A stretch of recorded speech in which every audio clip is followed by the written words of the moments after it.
M आई agriculture college Gharsana की online classes में आपका फिर से स्वागत है। अपन ने पिछले वीडियो के अंदर कौन क्या क्या पढ़े थे, जैसे दुधारू गाय है उसकी देखभाल कैसे करते हैं, या जो गाभिन या गर्भवती गाय है उसकी देखभाल कैसे करते हैं, सूखी गाय है उसकी देखभाल कैसे करते हैं, या नवजात बछड़ों की देखभाल कैसे करते हैं, सांड जिसे अपन प्रजनन के लिए पाल रहे हैं उसकी देखभाल कैसे करते हैं, इनके बारे में अपन ने अध्ययन किया था। यानी मैनेजमेंट के अंदर क्या होता है, उनकी देखभाल करना, उनके भोजन व्यवस्था है, पानी व्यवस्था है, या उनके रहने की जो व्यवस्था है वो मैनेजमेंट के अंतर्गत आती है।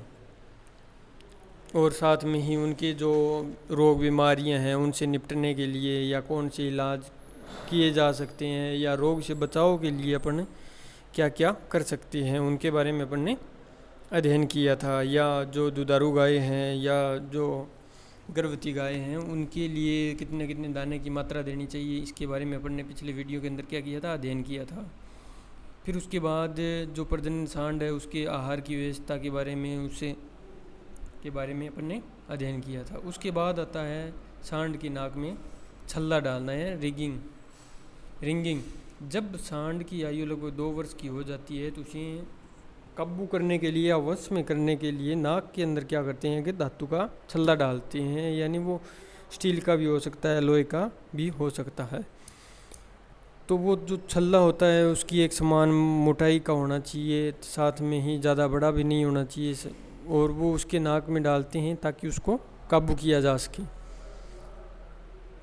जो नाक में छल्ला डाला जाता है या रस्सी डाली जाती है, बैलों के अधिकतर क्या होता है रस्सी डालकर उनको वश में किया जाता है।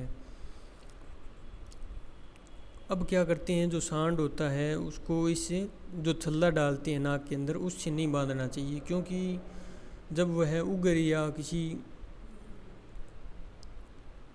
फुर्तीले स्वभाव का होने के कारण वह अपने नथुने हैं उनको फाड़ भी सकता है, क्योंकि जो छल्ला डला हुआ उससे बांधा होगा, जब वह जोर लगाएगा तो वह अपने नथुने को फाड़ सकता है। तो इस चीज़ का ध्यान रखना चाहिए जब उसको इधर उधर घुमाया जाता है, या कभी कभार उनको वश में करने के लिए उस छल्ले का प्रयोग किया जा सकता है। अब वृषभ को सींग रहित करना यानी डीहॉर्निंग। सांड सींग रहित कर देने से क्या होता है, उसका जो भयानक रूप कभी कभी धारण करता है, उस समय क्या होता है चोट लगने की संभावना अधिक रहती है। तो जब उसको सींग रोधी कर लिया जाता है यानी सींग रहित कर लिया जाता है, तो उससे सांड से जो मारना है वो मारने की प्रवृत्ति है वो नहीं रहती है, इस कारण उसे सींग रहित करना आवश्यक होता है। अब सांड को व्यायाम कराना, एक्सरसाइज ऑफ बुल। सांड को स्वस्थ रखने के लिए थोड़ा बहुत व्यायाम कराना आवश्यक होता है, क्योंकि जो प्रजनन के लिए अपन सांड रख रहे हैं उसके स्वास्थ्य की अपन पूर्ण ध्यान रखते हैं, क्योंकि जो प्रजनन के लिए अपन सांड रख रहे हैं वो प्रजनन के लिए काम में लिया जाता है। इस कारण उसके समय समय पर व्यायाम होना, उसके दाने पानी का व्यवस्था होना बहुत ज़रूरी है, क्योंकि अगर प्रजनन के लिए काम में लेते रहेंगे तो जो उसकी शारीरिक कमजोरी आ जाती है उसके अंदर, तो इसलिए उनको व्यायाम करवाना भी ज़रूरी है। तो इसके लिए अपन क्या करते हैं, उसके लिए एक खुला पर्याप्त जगह होनी चाहिए जहाँ वह खुले में आराम से घूम सकें। जब अपन बांध कर रखते हैं तो उनको खुले स्थान पर या बाहर 1-2 किलोमीटर तक घूमने के लिए भेजना चाहिए, या व्यायामशाला में घुमाना चाहिए, यानी जो खुला मैदान है उसके अंदर अपन उसको खोल के छोड़ देते हैं, तो वो अपने आप एक्सरसाइज हो जाती है, यानी घूम लेता है। फिर उसके बाद आता है खुरेरा करना यानी ग्रूमिंग ऑफ बुल। तो खुरेरा करने के लिए पीछे भी बताया था कि जो टूटे हुए बाल हैं, खुरंट है, जो क्या होता है चोट लगने के बाद जो चमड़ी घाव भरता है तब खुरंट आ जाता है, तो उसको साफ़ सफाई के लिए हम खुरेरा करते हैं। इससे क्या होता है उसका रक्त संचार भी अच्छा हो जाता है, साथ में ही वह आराम भी महसूस करता है। तो इसलिए खुरेरा करना बहुत ज़रूरी है। इससे एक तो शरीर के अंदर सफाई हो जाती है और साथ में ही उसका रक्त संचार भी अच्छा हो जाता है, तो प्रजनन जो क्षमता होती है उसके लिए अच्छा रहता है। तो सांड के लिए मकान की व्यवस्था, हाउसिंग ऑफ बुल, तो उसके लिए क्या करते हैं, सांड के रहने के लिए 20x12 मीटर का बाड़ा होना चाहिए, जिसमें क्या करते हैं 3x3 मीटर के आकार का सांड का मकान बुल पेन होना चाहिए, यानी 20x12 यानी 240 वर्ग मीटर एरिया का बाड़ा होता है। उसके अंदर क्या होता है 3x3 9 वर्ग मीटर का क्या करते हैं अपन एक मकान बनाते हैं, उसमें वह गर्मी सर्दी और जो बरसात से बचने के लिए प्रयोग में ला सकते हैं। उस और सांड के बाड़े की जो चार दीवारी है वो दृढ़ यानी मजबूत और ऊंची होनी चाहिए, ताकि वह बाहर की वस्तुएं भी न देख सके, साथ में ही वह छोटी दीवार से ऊपर से छलांग लगा के बाहर भी जा सकता है। इसलिए जो बुल की जो हाउसिंग सिस्टम है उसके अंदर क्या करते हैं अपन उसको खुला भी रख सकते हैं, बांधने की आवश्यकता नहीं पड़ती है। जो 240 वर्ग मीटर का एरिया है उसके अंदर वह आराम से घूम फिर सकता है, साथ में ही चारा दाना जो खाकर आराम से बैठ सकता है।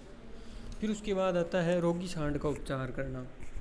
अब जो प्रजनन करने वाला सांड है तो वो बीमार भी हो सकता है, तो बीमार होने पर उसका उचित पशु चिकित्सक से सलाह लेकर उसकी रोग निदान करना बहुत आवश्यक है। बीमार सांड को पुआल भूसे की बिछावन पर बैठाना चाहिए, यानी जो उसकी बैठने की व्यवस्था है बीमार है उसके लिए जो पक्का फर्श होगा तो वह बैठेगा, या कमज़ोरी के कारण गिर जाएगा तो उसके चोट लगने की संभावना अधिक हो जाती है। तो उससे चोट वगैरह से बचने के लिए क्या करते हैं अपन पुआल या भूसे का बिछावन बिछा देते हैं, जिससे उसको चोट न लगे, क्योंकि वह एक नरम गद्दे टाइप का लेयर बन जाती है तो उसे उसको चोट नहीं लगती है। साथ में सांड को शीघ्र ही रोग मुक्त करने का हर संभव प्रयत्न करना चाहिए, क्योंकि जो प्रजनक सांड है वो एक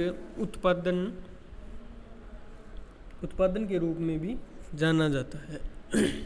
जब कोई गाय गर्भित होती है या उसके सीमन का जो टिक्का इंजेक्शन बनाया जाता है तो वह एक उत्पादक के रूप में ही माना जाता है। तो इस प्रकार जो अच्छी नस्ल का सांड होगा बीमार हो जाएगा तो उसकी देखभाल करना बहुत ज़रूरी है, क्योंकि अगर समय पर इलाज नहीं हुआ तो एक अच्छी नस्ल का सांड अपन गंवा सकते हैं।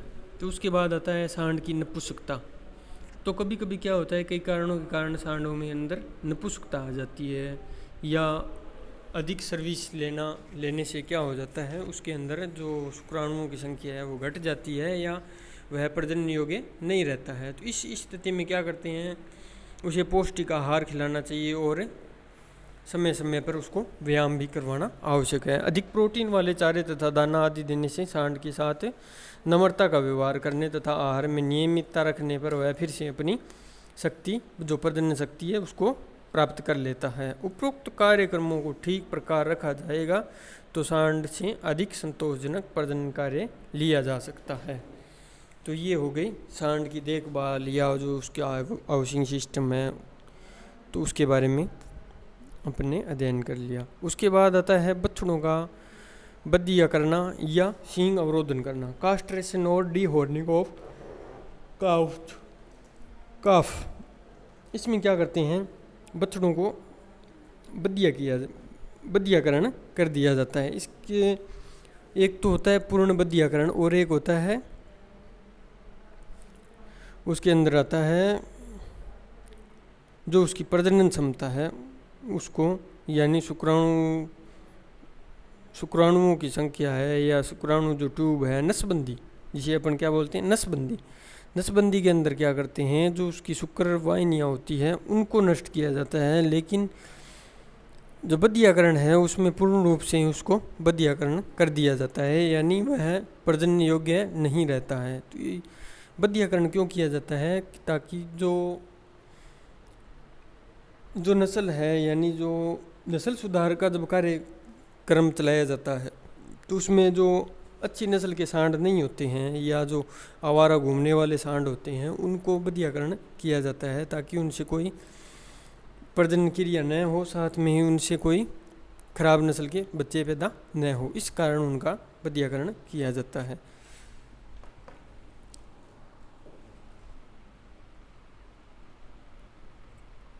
डेफिनेशन के बारे में अपन अध्ययन करें तो नर पशुओं को उनकी जनन क्रियाओं से विहीन करने की क्रिया को ही पशुओं का बदियाकरण करना कहते हैं। मुर्गी में जनन निरोध क्रिया को कैपुनाइजेशन कहती हैं, यानी मुर्गियों के अंदर जो जनन क्षमता है उसको नष्ट करने की क्रिया को कैपुनाइजेशन कहती हैं। इस प्रकार के नर को कैपोन्स कहते हैं। बदिया करने के उद्देश्य निम्नलिखित उद्देश्यों अथवा लाभों को ध्यान में रखकर विभिन्न वर्गों के युवा नर पशुओं को बदियाकरण किया जा सकता है। इस क्रिया द्वारा जनन कार्य में नष्ट होने वाली शक्ति को अधिक लाभप्रद कार्यों जैसे पशु श्रम, गोश्त या ऊन उत्पादन के लिए प्रयोग किया जाता है। यानी जो ऊन उत्पादन करने वाले या जो बैल हैं श्रम के लिए, यानी पशु श्रम लेते हैं, जो अपन हल जोतने के लिए या बोझा ढोने के लिए काम में लेते हैं, तो उनको जो जनन क्षमता में जो जनन क्रिया में जो एनर्जी लॉस होती है उसको कम करने के लिए या उसको नष्ट करने के लिए अपन क्या करते हैं, एक्स्ट्रा एनर्जी के रूप में जो भारी बोझा ढोने के काम में लेते हैं, तो उनमें एनर्जी लॉस न हो इसके लिए अपन बदियाकरण करते हैं। या खराब जो नस्ल के सांड हैं उनको दोषपूर्ण प्रजनन को ठीक कर नियोजित प्रजनन क्रिया करने के लिए बदियाकरण किया जाता है। यानी जो दोषपूर्ण या अवांछित नस्लें हैं उनको रोकने के लिए जो अच्छी नस्ल का सांड है उनसे प्रजनन करवाया जाता है, ताकि अच्छी नस्ल की बच्चे हैं, वो बछड़े हैं या जो बैल हैं उनकी उत्पादन के लिए यह कार्य किया जाता है। नर पशुओं में सहायक लैंगिक गुणों के विकास को रोकने के लिए जैसे ऊंची टोट होना या पिछड़ा धड़ भारी होना, रंग का परिवर्तन होना इत्यादि लक्षणों को रोकने के लिए भी बदियाकरण किया जाता है। पशुओं में सीधापन लाने के लिए, यानी जब उनकी जनन क्षमता नष्ट कर दी जाती है तो जो बैल अपन काम में लेते हैं वो बोझा ढोने के काम में लिए जाते हैं, तो वो बोझा ढोने के लिए अधिक काम में लाए जा सकते हैं। इसी कारण भी बदियाकरण किया जाता है। विदेशों के अंदर क्या करते हैं, जो मीट उत्पादन के लिए उनको बदियाकरण किया जाता है ताकि उनसे अधिक से अधिक मीट प्राप्त हो। और उसके बाद आता है जन रोगों से छुटकारा पाने के लिए, यानी जो कोई सांड बीमार है या बीमार प्रकृति का है या उससे रोग फैलने की आशंका है तो उसको बदियाकरण कर दिया जाता है ताकि वो रोग आगे से आगे ट्रांसफ़र न हो।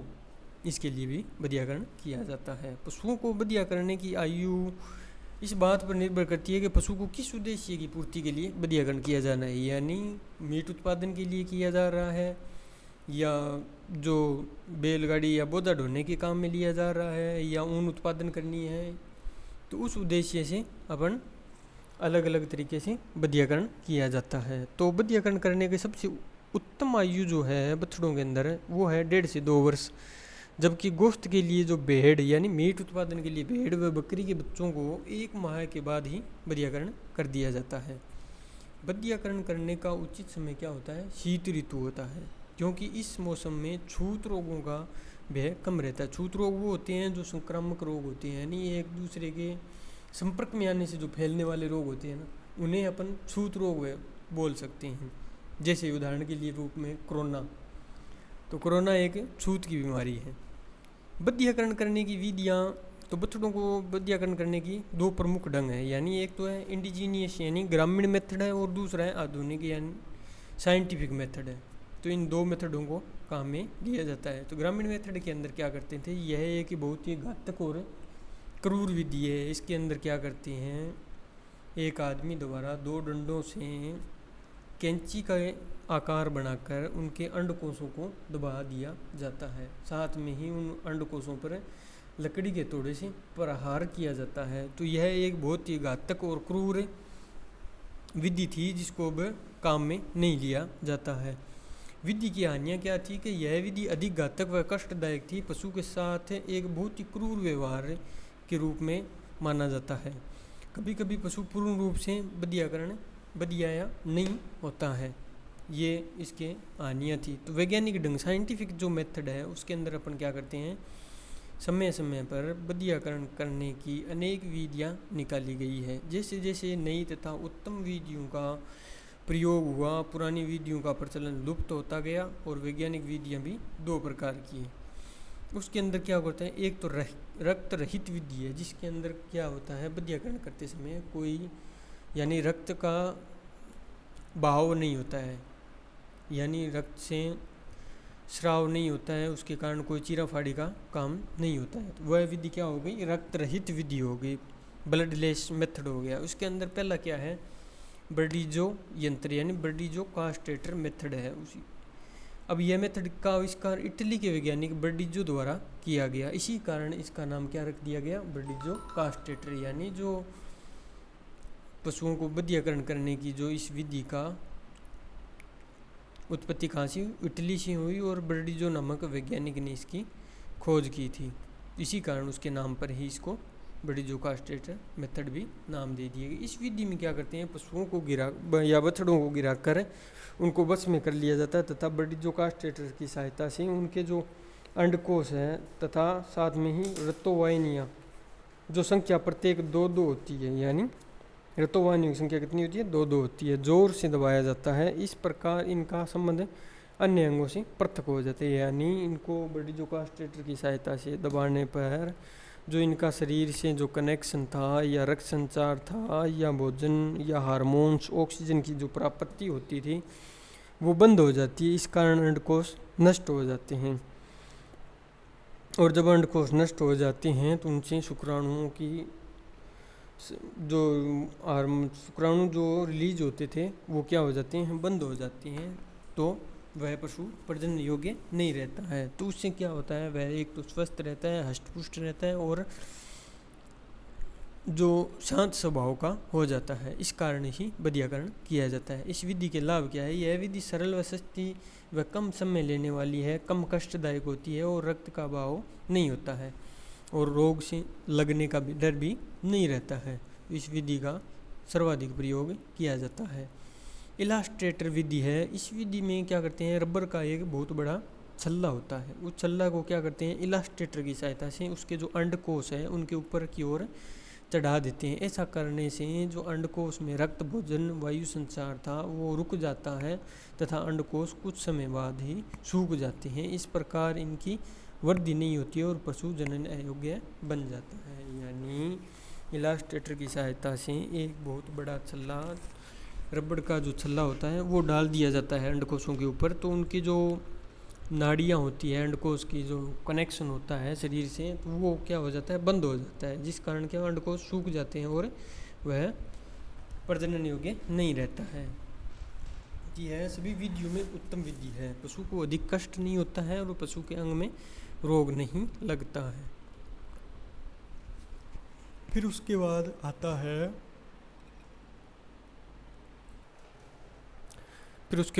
है ऑपरेशन द्वारा बधिया करना, यानी इंसिजन ऑफ ऑपरेशन और ऑपरेशन मेथड।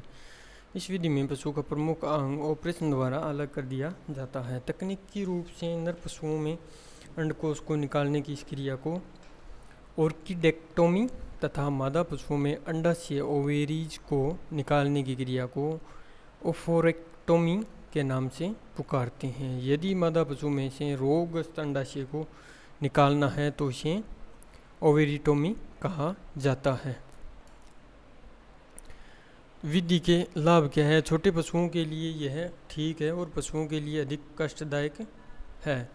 अनुभवी व्यक्ति की आवश्यकता होती है। सांड की नसबंदी या बंदीकरण करना, यानी वेस्टेक्टोमी ऑफ बुल। प्रौढ़ सांडों को जनन अयोग्य करना नसबंदी कहलाता है और इस प्रकार के सांड को टीजर सांड या टीजर बुल जिसे अपन बोलते हैं वह कहलाता है। इसके अंदर क्या करते हैं अपन, जो शुक्राणु शुक्रग्राहियाँ या शुक्राणु नलिकाएं जो होती हैं उनको ही सिर्फ उनको ही नष्ट किया जाता है, न कि अंडकोशों को नष्ट किया जाता है। अंडकोशों में रक्त व नाड़ी हार्मोन सभी आते हैं, लेकिन शुक्राणुओं का जो विकास होता है परंतु शुक्राणु बाहर नहीं आ सकते हैं।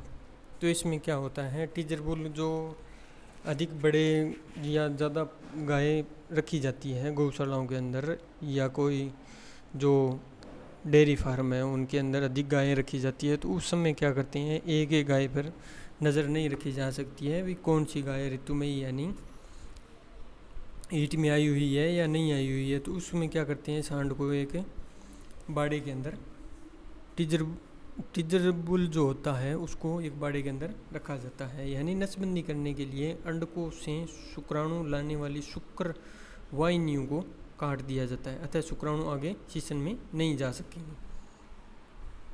जो टीजर बुल होता है वो बड़े बड़े फार्मों पर जहाँ कृत्रिम गर्भाधान का प्रयोग किया जाता है, यानी जो उच्च श्रेणी या अच्छी नस्ल के जो सांडों का प्रयोग किया जाता है वहाँ पर टीजर बुल को रखा जाता है, यानी ऋतु में गायों की जांच करने के लिए प्रयोग में लाते हैं। ऐसे सांडों की छाती पर नीली स्याही लगाकर गायों के झुंड में सुबह स्याही छोड़ा जाता है। जो गाय ऋतु में ही होगी उसी गाय से सांड मिलता है और गाय के पुट्ठों पर स्याही लग जाती है, यानी झुंड में जितनी गायों के स्याही लगी होगी वे सब ऋतु में ही होगी। और गाँव में घूमने वाले बेकार तथा उन्नतिशील सांडों की भी नसबंदी कर दी जाती है, यानी जो अनुत्पादक है या जो बेकार घूमने वाले जो सांड हैं उनकी नसबंदी कर दी जाती है ताकि वे प्रजनन न कर सके।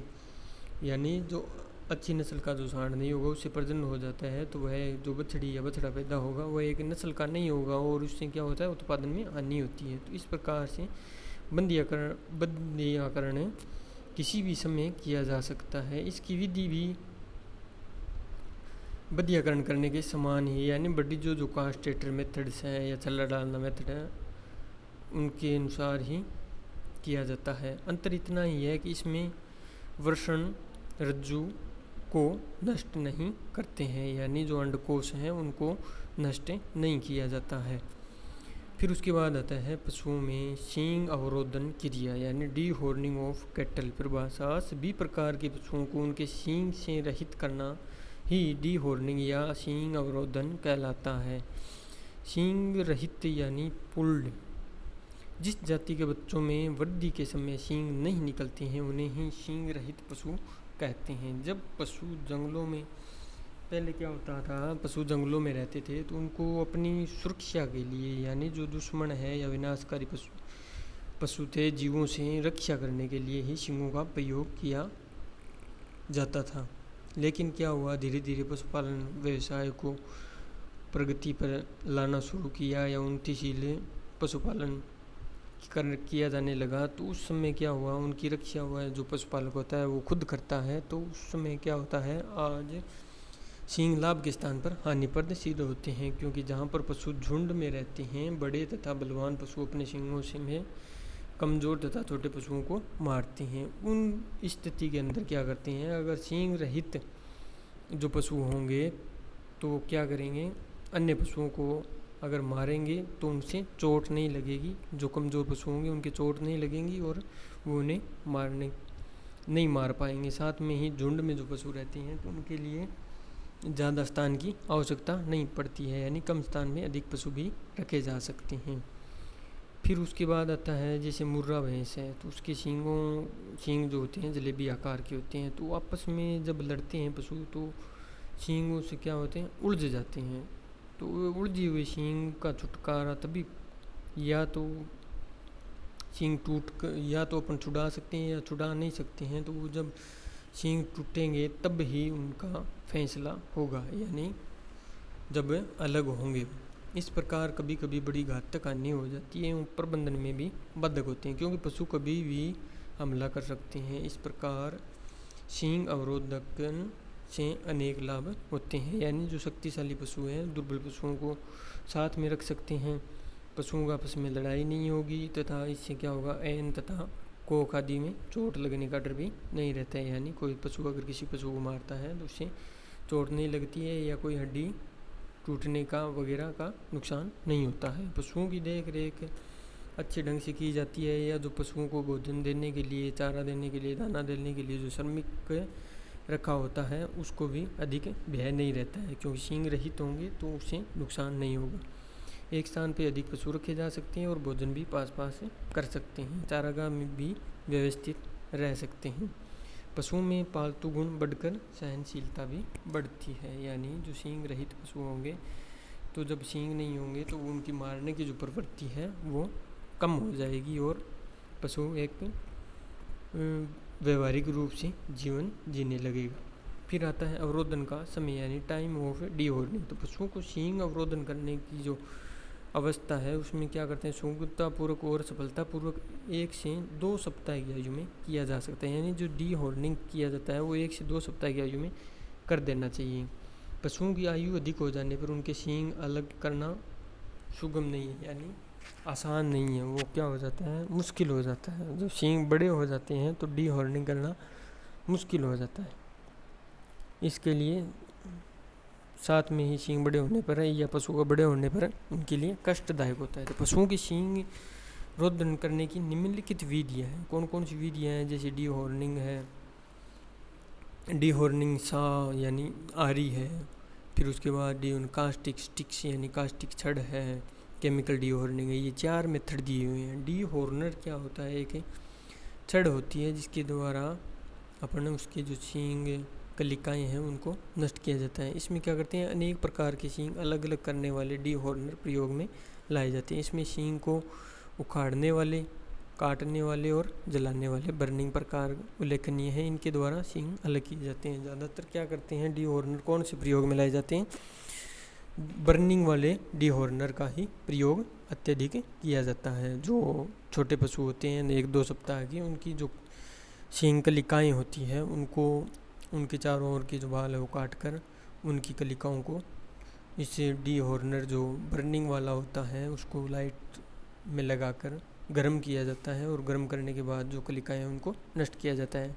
अब इसकी हानि क्या है? पशु के लिए कष्टदायक होता है, रक्त बहता है, जिसके बाद में छूत फैलने का व्यय रहता है, यानी जो संक्रामक डिजीज़ है वो फैलने का व्यय अधिक रहता है। डी हॉर्निंग आरी द्वारा, इसमें क्या करते हैं, सींग काटने की आरी का प्रयोग पूर्ण रूप से बढ़े हुए सींगों को काटने के लिए ही किया जाता है। यह आरी मनुष्यों द्वारा अथवा यांत्रिक साधनों द्वारा चलाई जा सकती है, यानी जो बड़े हुए सींग होते हैं उनको ही इस विधि द्वारा काटा जाता है, यानी डी हॉर्निंग आरी, सींग रहित करने की जो आरी होती है उसका प्रयोग किया जाता है।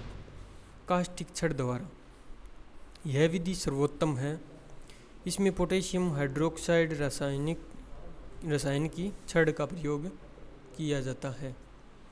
ये आरी प्रयोग किया जाता है। ये कास्टिक जो छड़ होती है यह युवा पशुओं जैसे 2 से 3 सप्ताह के सींग दूर करने के लिए ही प्रयोग में किया जाता है। इस विधि में क्या करते हैं, सींग उगने के स्थान के चारों ओर बाल काट कर सींग की जो गांठ यानी जो बटन होता है, ओहरण बटन को खुरचते हैं ताकि उसमें से रक्त स्राव होने लगे। इस स्थान पर फिर क्या करते हैं, पोटेशियम हाइड्रोक्साइड की छड़ जो होती है KOH को एक यंत्र कास्टिक होल्डर की सहायता से रगड़ते हैं ताकि रक्त झलकने लगता है, यानी रक्त बहने लग जाता है। इस क्रिया में सावधानी यह रखी जाती है कि सींग की जड़ के अतिरिक्त कास्टिक पोटास कहीं अन्य स्थान की खाल पर न लगे। इसमें क्या ध्यान रखा जाता है कि जो सींग जो हॉर्न बटन है यानी जो सींग कलिकाएँ हैं उनके अलावा कहीं भी पोटेशियम हाइड्रोक्साइड का प्रयोग नहीं होना चाहिए।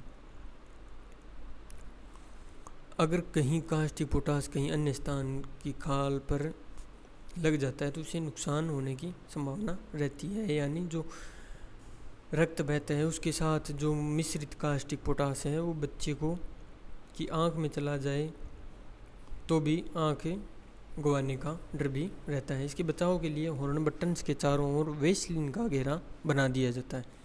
पोटास के कुछ ही क्षणों के लिए लगाते हैं, यानी जो पोटास जो पोटेशियम हाइड्रोक्साइड जो छड़ जिसके साथ जो काम में लेते हैं उसको कुछ ही समय के लिए लगाया जाता है। इस विधि के लाभ क्या होते हैं कि इस विधि में सींग पूर्ण रूप से समाप्त हो जाते हैं।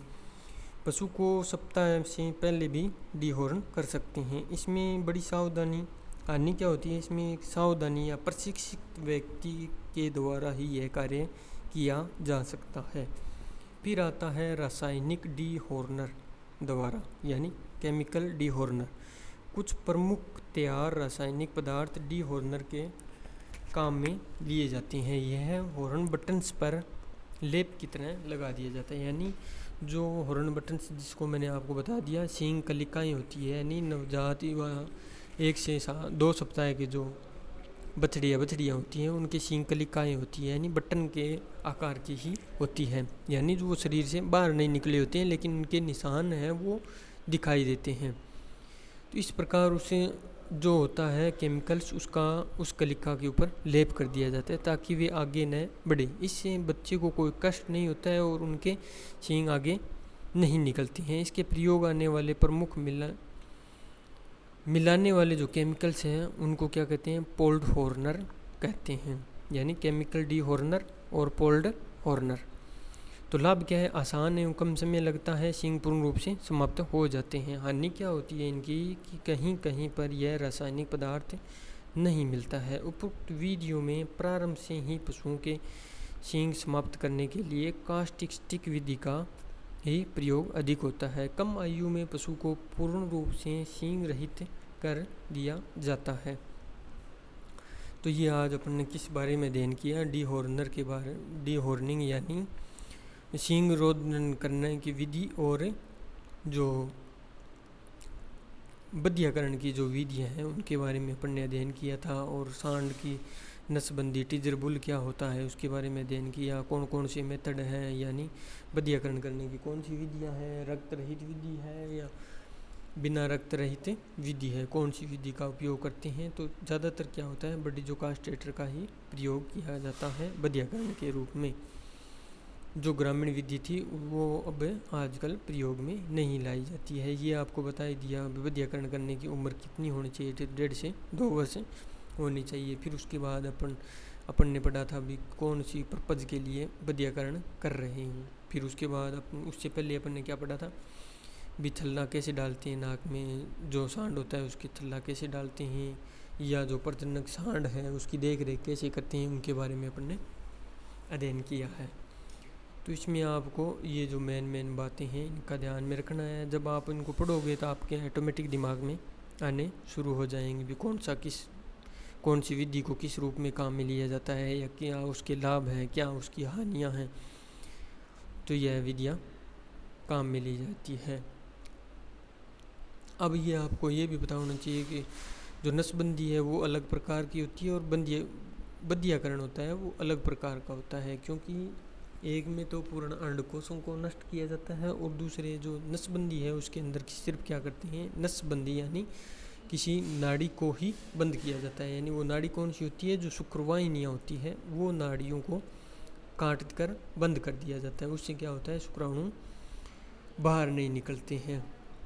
इससे क्या होगा, निषेचन भी नहीं होगा, और निषेचन नहीं होगा तो जो कृत्रिम गर्भाधान करेंगे तो उस समय अच्छी नस्ल का सांड का भी जो सीमन है वो काम में लिया जा सकता है। तो आज इसके बारे में अपन ने अध्ययन किया था। आगे वाली क्लास में अपन अध्ययन करेंगे पशुओं की पहचान के लिए चिन्हित करना है, यानी जो टैटूइंग है, टैगिंग है वो किस प्रकार से करते हैं, छल्ला डालते हैं, तो उनके अलग अलग प्रकार के लाभ हैं। तो जैसे भेड़ बकरियों में, सूरों में, गाय भैंस के अंदर है, ऊँट है, घोड़ा है, उनके अंदर अलग अलग प्रकार से टैटूइंग या टैगिंग की जाती है। तो उसके बारे में अपन अगले वीडियो में अध्ययन करें। धन्यवाद।